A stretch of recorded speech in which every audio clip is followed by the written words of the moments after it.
Yeah. Yes.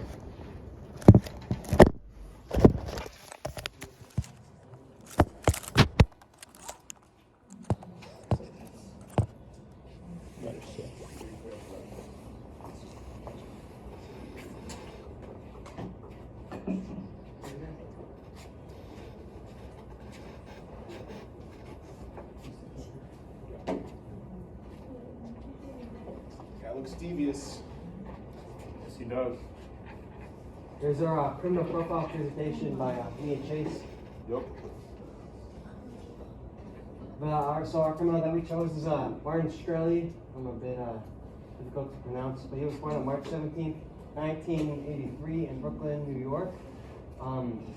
And death, he's not dead yet. He's still kicking, 40 years old. His nickname, his main nickname is Pharma Bro, and you will find out soon why. For context for this image, he bought the rights to the Wu-Tang album, which is a music album, so no one else can listen to it but him.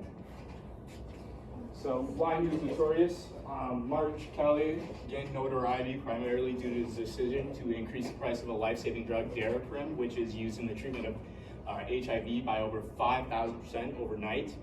While he was the CEO of Turing Pharmaceuticals, this move, while widely criticized and seen as a symbol of pharmaceutical greed, sparked outrage among patients, healthcare professionals, and the public. Shkreli's brash, unapologetic persona, especially in the media appearances and social media, further fueled his infamy. Additionally, his later conviction for securities fraud in relation to his management of hedge funds and pharmaceutical companies cemented his reputation as a controversial figure in the pharmaceutical industry and finance.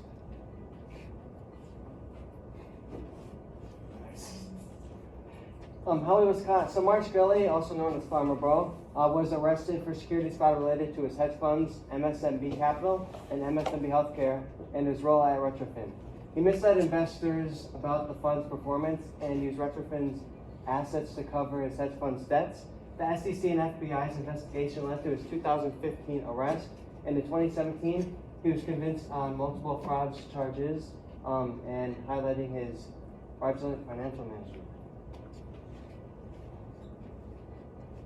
So here's his accomplice, Evan Griebel. So why Griebel was notorious? So he was an attorney who provided outside counsel for Retrofin. He provided a lot of false information to investors regarding in a way to artificially increase the price, the share price of Retrofin at the time. This is known as securities fraud. He used lots of manipulatory tactics in an attempt and a lot of false information and an attempt to control the stock price of Retrofin, of which that they had already owned shares in order to do a what's known as insider trading. He was caught because he was part of the outside counsel that Shkreli owned, as stated before, and he was arrested alongside Shkreli due to their association. Neither parties ever tried to flee persecution or hide.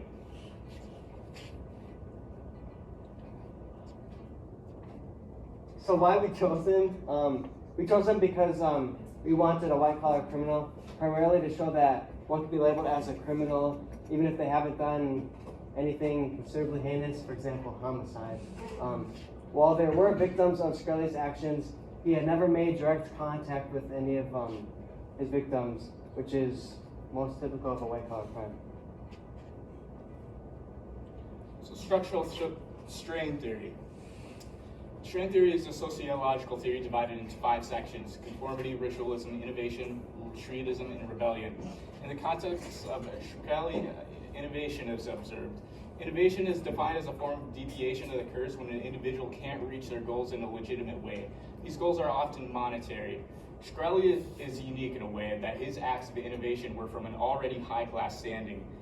He worked as a hedge fund manager, had and still had ownership in many large companies, and had a substantial net worth, yet still deviated by using his position of power along with his accomplice to provide investors with false information in an effort to artificially inflate the prices of securities within the biotech company Retrofin, which he was a member of the board of. A bit of a redundancy at that last statement. Okay, so the techniques of neutralization that we chose is denial of injury in victim. He often made various inconsistent justifications for his deviancy, particularly in civil matters regarding his decision to raise the price of an HIV drug, Dapafrim, from $13.50 per pill to $750 per pill. And use justifications like that of all that company sold is free, as it mitigates the injuries of those who were either forced to pay the gouged prices or even not be able to afford it at all. He also uses the justification that he's getting back at the insurance companies, that they are the ones who conduct business unethically, and that they should be paying $750 per pill as a punishment for their misconduct. Shkreli also made claims that the price hikes were in order to raise capital in developing a drug for toxoplasmosis, a far more benign disease than HIV. We got our references, however, it is not over yet. Is the sound system, is this set up to work? Oh. We haven't summarized yet. Oh yeah.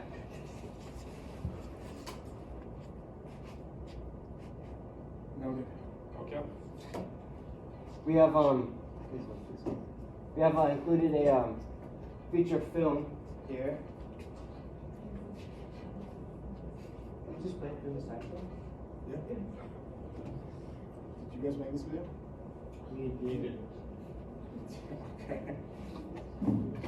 You might just have to tweak the volume a little bit, Jeff. Should be good. I want to load. How you doing? It's, He streams on YouTube every week. Which means Is that sign taking up? he's still alive. Also, he is big into 4chan, as seen by Pepe here. This is the story of Martin Shkreli. He loves to wear gray hoodies. He was a businessman in the pharmacy industry or something, and then he decides to do something quite crazy. He puts on his hood and sneaks into the lab. As we will soon see, it is quite dark in here. But that is to add to the severity of the crime that Martin committed. He logs onto his computer and changes the price of an HIV pill by 5,000%. By the way, G Fuel is not safe for 13 to 16-year-olds. 17, I'd say, is a gray area. My karate teacher watches me sleep at night. Should I be scared?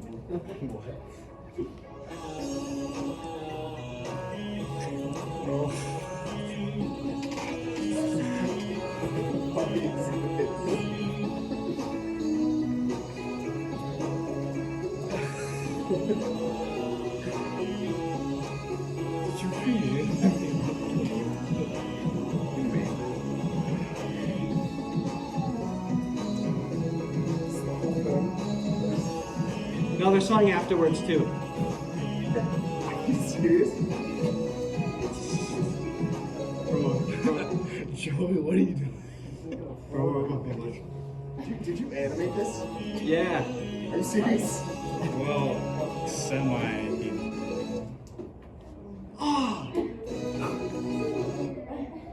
You animated this whole thing? Oh yeah. What? Broken letter, please, bro. You made him in the game and then did the. You didn't animate the whole thing. Well, yeah, like the game part of it.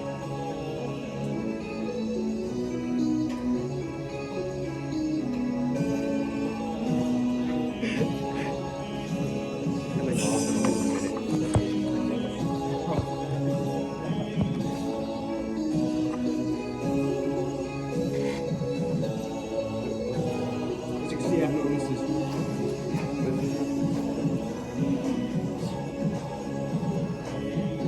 And become friends. I don't know. It's not I don't know.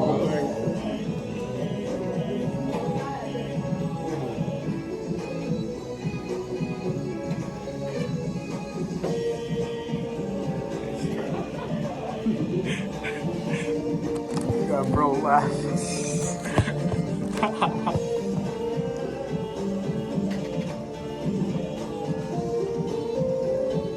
Who's gonna win? I have no idea. Is Shkreli gonna win?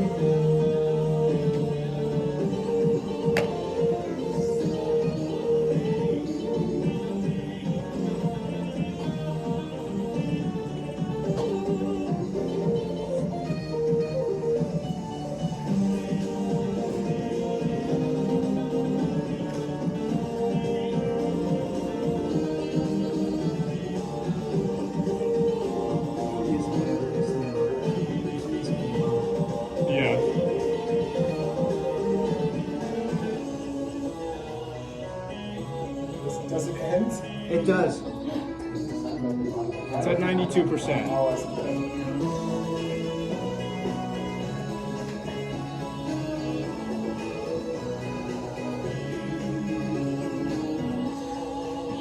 We should go bow. Bow.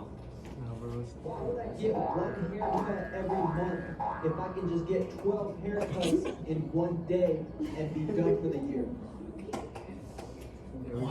What is that? You animated that whole thing?